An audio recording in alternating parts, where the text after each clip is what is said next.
Alright, let's get back to my book. Chapter 4 of Hell As Angels, The Hunt.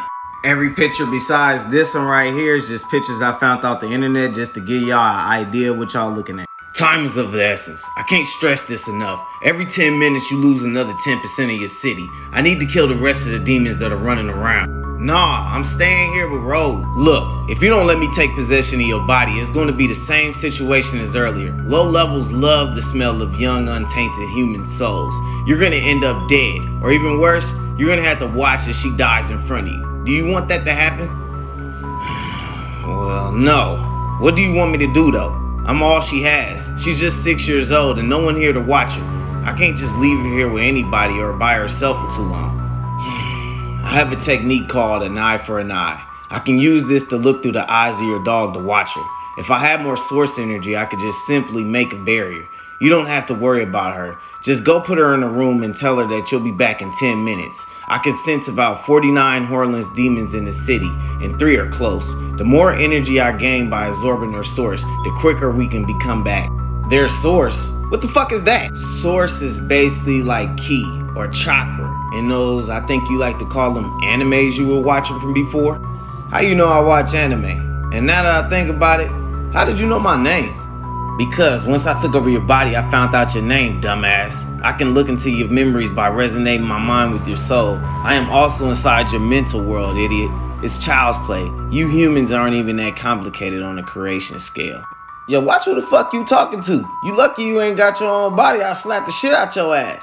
Just you? Shut the fuck up and let's get this shit over with. I'm getting irritated with your ass. There's obviously a great threat out there and you asking me questions. We could talk about this later. To be honest, G, I can care less. As long as my daughter's safe, I don't give a fuck about what's going on out there. But I ain't gonna lie about it either. I do want to know more about what's going on now that I know about demons being real and killing people. I guess that's why people be wondering why I be knowing a lot of shit. Alright, fuck it. You only get 5 minutes tops, then it's over. After that, I'm taking my body back and I don't care where we at. I'm going back to the crib. We wasted 2 minutes talking, idiot. But 5 minutes is doable. Yeah, we definitely gonna have to talk later about this arrangement of ours. But for now, deal. Alright, Rose, go to the room with the dogs and lock the door. It's 8:30 right now. I'm going to the corner store before it closes to get some toilet paper. Okay, Dad. I was cleaning up before that weird noise because Nara pooped on the floor again. I was gonna put her and Brody in the kennel so I can clean.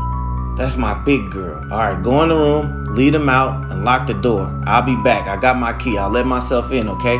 Okay, but tell me why your body was glowing white when you come back, okay?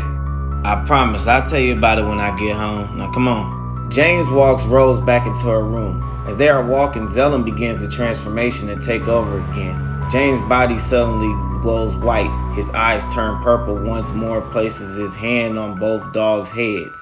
Suddenly, his left eye turns completely white, then it turns a yellowish brown. All this was done within a second without alerting Rose. Once in her room, he made sure she locked her door and proceeded to head out the front door, locking it as well. Alright, Zellum, 5 minutes. It's 8:31. I want to be back at 8:36. Yeah, I know, motherfucker. James' body distorts and disappears like he was never there. Chapter 5. Pull up on him.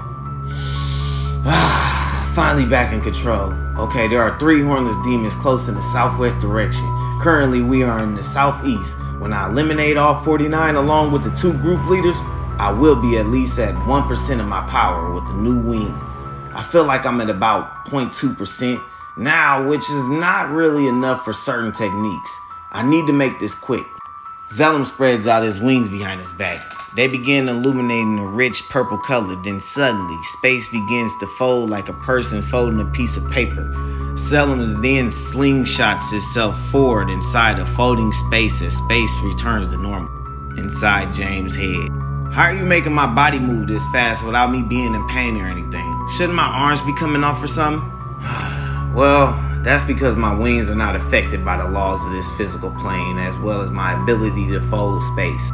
I'm literally folding space instantaneously and using my wings to make small tears, propelling us through them before they close. I can make your body fly, but because I'm only at less than 1% of my full power, it's more efficient to move like this rather than using my wings. I'm also limited by your vessel integrity, which I'm actively rebuilding with the source. I'm trying to gain access to more sources so that can be absorbed into our body to make it physically stronger, thus giving access for me to use more techniques.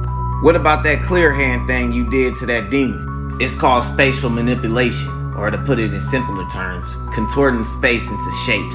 I just grabbed him by contorting the space around me into hand-like shapes, then did the same exact technique to make a sword. Whenever I kill a demon or an angel, my wings passively absorb their source instinctively, then it further cleanses it into a primordial source, finally making it a part of my own power. It sounds like it takes about 30 seconds at present. Are there angels too? I thought you said you were an angel. Ain't that an angel on angel crime if you absorb their source? I thought you were absorbing the source of the demon. Also, why you gotta cleanse the source before you use it? First off, no, demons don't have souls, and I'm not an angel. I was created before them, before this reality. Think of me as an ancestor to everything in this reality. I'll tell you more later. Demons are up ahead. Alright, I'ma remember. I wanna know it all too. Whatever, just shut up while I handle these demons. I have to stay focused or we will die to some weak ass, hornless, no-name demons. Yeah, like I said, if you had another body, I got something special for your ass later. As soon as he completed the thought, a scream could be heard loudly coming from a house below in one of the more upscale neighborhoods. James is surprised that literally in 30 seconds of talking, Zellum has traversed the 6 of the city. Zellum goes straight into the house where the scream came from, then he begins approaching it from the backyard entrance. The back gate and door were already broken down into splinters and a fire was raging from inside the house along with several houses next to it. You can hear even more violent screams in the distance. Zellum went through the back door opening straight through the fire, which seems to have started in the kitchen. He sprints quickly while making one spatial hand, using his regular hand almost like commanding a dog to lay down. The space hand replicated Zellum's exact movements, which smothers the fire out. Zellum looks for where the scream originated from, and in the living room he can hear 2 heartbeats and see 2 yellow orbs in the shape of 2 humans. His eyes suddenly illuminated a purple light that does a more thorough scan of the 2. He can see that they have a slight lung damage from breathing in the smoke and some 2nd and 3rd degree burns, but their hearts are still beating strongly. The humans are still alive, huh? That's good. It's also odd these demons like to play with their food. Just then, a sudden heat could be felt approaching from behind Zellum as he slightly dodged the fireball that went straight towards the front door area. Zellum looks back at the kitchen where the back door was, and it was a flame-covered humanoid demon about 6 feet tall standing at the door. Chapter 6, Demons.